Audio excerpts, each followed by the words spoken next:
see the middle. Yeah. Oh yeah, that piece is right about to come off.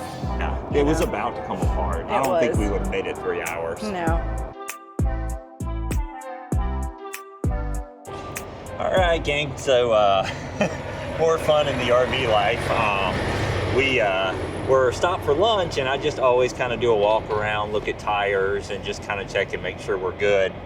And I started to notice that there looked like a little separation on the driver's side rear tire. So I had Stacy come and look at it too, and we could both see like a little bit of the metal framework of the tire that was starting to come apart on that side.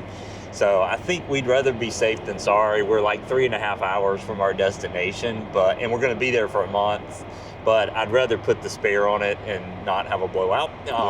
So I think that's what we're going to do. So we pulled off at a rest area, and we're going to go ahead and go through that process of getting the spare down and getting the new tire, the old tire off and the new tire on. Yeah, and we had decided to get a full-size spare tire instead of the donut, just in case of situations like this, because you never know when you're going to need something. Yep. Shout out to Mark, who had an extra tire and gave it to me. I appreciate that. Yes. And that came in handy. It did. Thank you, Mark. Yep. So we'll show you what we got to do.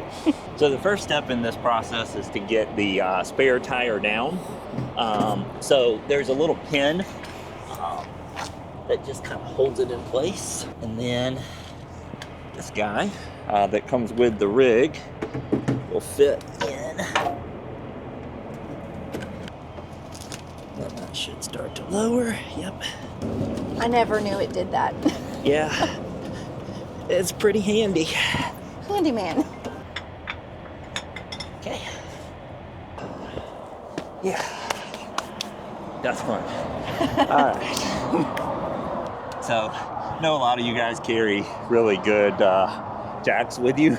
I don't have one of those, which I will be investing in. But at the moment, I'm just going to have to use the RV jacks to jack it up. Maybe not the best case scenario, but it's what we got. And they are designed to lift it. I'm not going to keep it up off the ground very long, so I feel okay with that plan. Leveling system here from the phone to manual level. And I think it's this side. Sometimes you have to go up and hit these buttons to tell the system that you're not, in fact, moving. Our One Control likes to tell us that we're moving when we're stationary. Thank you, One Control.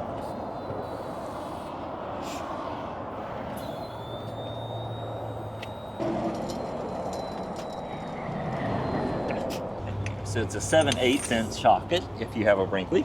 So we'll make sure we got the right one of those. You will just pop that guy on. Of course, it sounds halfway dead, but a torque wrench is helpful if it doesn't die on me while I'm trying to use it.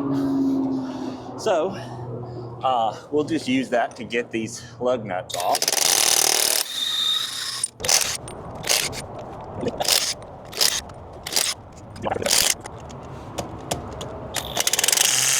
It's just spinning it, Matt. Huh? It's just spinning it. Huh. That's problematic. There is. So these are like, that's just a little black cover. So if I can get the black cover off, We would encounter another problem. pull the cover off. Oh, it's wiggling. There we go. That cover is just busted.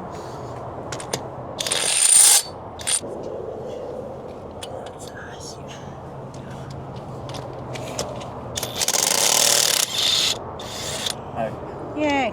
There we go. Never easy. Those have actually been broken since MoreRide did our install. More ride broke 'em? Yeah. More ride coming after you.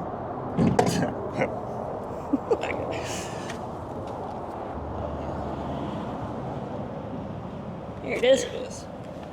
Yeah, right here.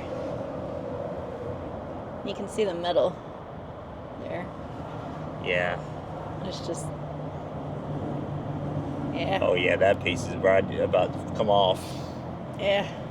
Yeah, that was a good catch. This is the one that had the nail in it too. Or the screw or whatever the heck that is. Which never deflated anything. No. But of all the tires for it to do it to, I would much rather it be that one because we probably needed to replace that one anyway. Yes. So. Okay. Okay. There.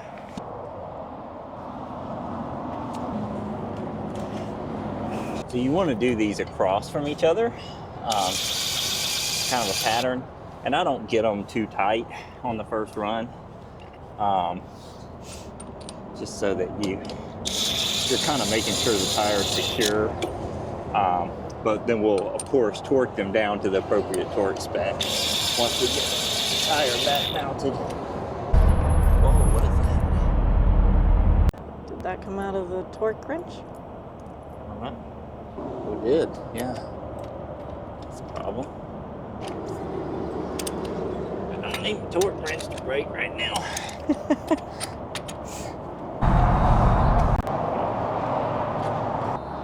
Boy, that tire needs air. Yeah, they didn't put much air in it when they set it up, so.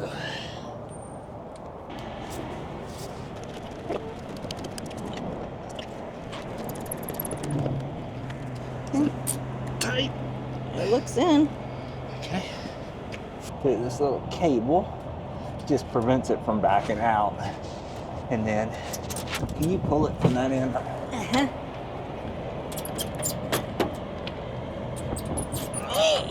Nope. There we go. Probably loosened it up for you though. That'll make sure that that doesn't fall out. Basically. It can only go down so far. Okay. Okay. Alright, let's get the air compressor. Yeah, my air compressor, ever since we started RVing, this is the same one from like 6 years ago. But really a nice setup. So connects to your battery cables. But the kit has these really long pneumatic hoses. So, you know, it's hard to find a place that has where you can fill up a trailer tire. So this kind of gives you enough hose that you can get back to do it. I think I'll probably be able to do it with one hose. Nah, I'll need the second one. Okay, that's the second one. And it also comes with a lot of cool things. So if you have a dually tire, you can get inside the dually rims with that. But for these tires, it's just a standard setup. So I'll clip my pressure gauge, then I'll clip my tire connector, and then that came loose. Put that back. Pressurize. So you can see that tire is at about 65 PSI. So we want to be around 105. But, you know, I mean, I had to go up 30 PSI, and you can see how fast that's going on a 100 PSI tire. Like, that would take forever with a traditional pump. So RVers are really great for RVing. And, you know, we'll have to dig in and find out exactly why that tire separated. We've been posting in some of the forums, and people said it could be like an issue with alignment. Could be temperature, could be a number of things. So yeah. Brinkley's actually reaching out to us to get more information to help figure out what happened. And, you know, like they are. They're amazing helping even though us this get is it fixed. Almost 2-year-old RV. Yeah. And so it doesn't happen again in the future because they want to make sure that their customers are safe and don't have blowouts like this. So, Right. Well, so we'll figure it out. You know, when you have a blowout, you can kind of see like all the skirting and stuff is just plastic. So you can imagine a tire blowing at 65 miles an hour, like how that would just rip this whole thing apart. It can mess up slides, it can mess up brake lines, electric lines, plumbing. Like, you just really don't want to have a blowout in an RV. Yeah. So we started driving again, and I was like, maybe we can make it. And then the back of my head, it was just like, there's a reason you saw that. Mm-hmm. And so we just pulled over like 6 miles later at a rest area where we'd have plenty of room to get it changed. And you check all the tires every time we go somewhere. Every time, yeah. And that one looks like it was just starting to come apart. So I don't know when that happened exactly, but we check it every time I get fuel, every time we're at a campsite before we leave for the next trip. But I could pull the tire rubber back too, so. Yeah, it was about to come apart. I don't think we would have made it 3 hours. No. And I highly suggest just, take a peek at your spare tires and just make sure you've got something decent on your rig. Like ours was just a donut before, and I literally since November, so it's been 2 months, 1 month, 3 months, something like that. And I decided to get the full size spare tire because I didn't like the idea of just having a donut. And so I'm so glad I did, because I feel totally fine riding with this the rest of the way. A donut, I would have been like, well, we probably need to get to a trailer shop and find a tire. All right. Okay, so we're back on the road, guys. That was our first tire change in 6 years of RV travel. Yep. And I'm so thankful. I'm glad that we checked things, and I'm glad that we found that where we were not on the side of the road, because changing a tire on the side of the road is very dangerous, and I would not want to be in that situation. Speaking of, we just passed one that's changing their tire on the side of the road. Yeah. But I think we were in a rest area. It was safe. I had plenty of space. We were parked. There wasn't a lot of traffic. It was a good situation to be able to do it safely. Yeah. So I just encourage everybody, just keep an eye on stuff. Just every time you stop, put eyes on the tires, and I check them every time. And the last time I didn't see a thing wrong with them. And then we got to lunch, and I looked and was like, oh, that's bad. Yeah. So. And I could actually pull the rubber apart in that area with my hands. So I don't think we would have gotten much further before we had an issue. So. I do suggest, if you have a spare, like Matt said earlier, kind of constantly checking the spare, making sure it's good. And if you can put a full-size spare on the back, definitely do that, because it will last longer. Yeah. And it just enabled us, like today, we're able to just go onto the campground. We're 3 hours away, but I feel totally fine with that tire, driving onto the campground. If we had just a little donut Westlake China bomb tire, I would not. I would be like, we're going to have to find a Love's or something that we can get something put on it. And then be sitting there forever while they get that and get it put on. And probably the rim overnight and the whole deal. So. Definitely suggest a full size. And then a way to blow up your tires to, 105, over 100 PSI. Technically 125. I run mine at 105. I know I'll get blasted in the comments for that. But that's what we run ours at, is 105. But that's a high PSI. So when we first started RVing, I remember I had a little, air compressor like you get for your car. And I burned it up trying to blow up a trailer tire. It literally started smoking. So they're not made for that. So you need a specific RV air compressor. And I really recommend the Via Air. Not sponsored. We just had ours for 6 years, and I love it. It works great.